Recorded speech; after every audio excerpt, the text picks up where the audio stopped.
วันที่26สิงหาคม2026อยู่ที่ห้องประชุมสภาประชาชนแขวงสวรรณเขตได้มีการจัดกองประชุมติดตามและสุขยุ่งเกี่ยวกับของห้องว่าการสภาแห่งชาติกองประชุมได้ดำเนินไปภายใต้การเป็นประธานของท่านบุญจันทร์ศรีวงศ์พันธ์กรรมการศูนย์กลางภาคคณะประจำสภาแห่งชาติหัวหน้าห้องว่าการสภาแห่งชาติมีท่านปริญญาเอกภูลำพรศรีหาวงศ์กรรมการประจำภาคแขวงห้องประธานสภาประชาชนแขวงพร้อมด้วยบรรดาท่านคณะประจำสมาชิกสภาและพนักงานรัฐกรในกองประชุมทางเบื้องสภาประชาชนแขวงก็ได้รายงานสภาพรวมและความคืบหน้าในการปรับปรุงกงจากการจัดตั้งปัจจุบันสภาประชาชนแขวงสวรรณเขตมีสมาชิกทั้งหมดทั่วแขวง75ฐานยิง21ฐานประจำอยู่14เมือง1นคร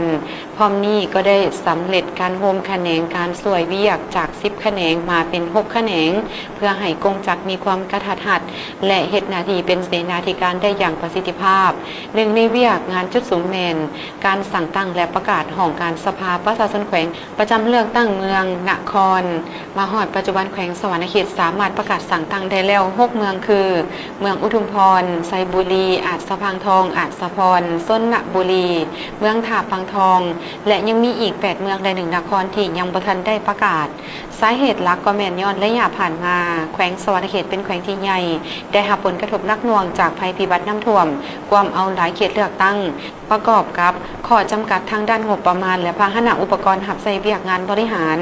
ถึงจะพบข้อยุ่งยากแต่โดยการชี้นำอย่างใกล้ชิดจากขันเทิงและการประสานสมทบที่ดีระหว่างขันแขวงขันเมืองคณะประจำสภาประชาชนแขวงได้ตกลงอนุมัติงบประมาณและได้รับการสนับสนุนอุปกรณ์หับไส้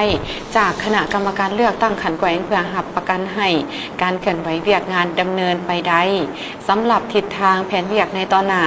สภาประชาชนแขวงสวรรณเขตจะขุนเกี่ยวติดตามสุขยู่และประกาศสั่งตั้งคณะสมาชิกสภาประจำเขตเลือกตั้งเมืองนครที่ยังเหลือให้เล็งสำเร็จตามแผนการพร้อมทั้งจะลงติดตามใกล้ชิดติดแทดอยู่5ฐานเพื่อสุขยู่ให้สมาชิกสภาประจำเขตเลือกตั้งปฏิบัติภาระบทบาทสิทธิและหน้าที่ของตนให้เกิดประโยชน์สูงสุดแก่ประชาชนในกองประชุมก็ยังได้มีการเผยแผ่บางนิติกรรมที่เกี่ยวข้องโดยเฉพาะบทบาทการเป็นเสนาธิการให้แก่การนำพร้อมมีการประกอบคำคิดคำเห็นเพื่อให้การปรับปรุงกงจากการจัดตั้งสภาประชาชนแขวงมีประสิทธิภาพและสอดคล้องกับนิติกรรม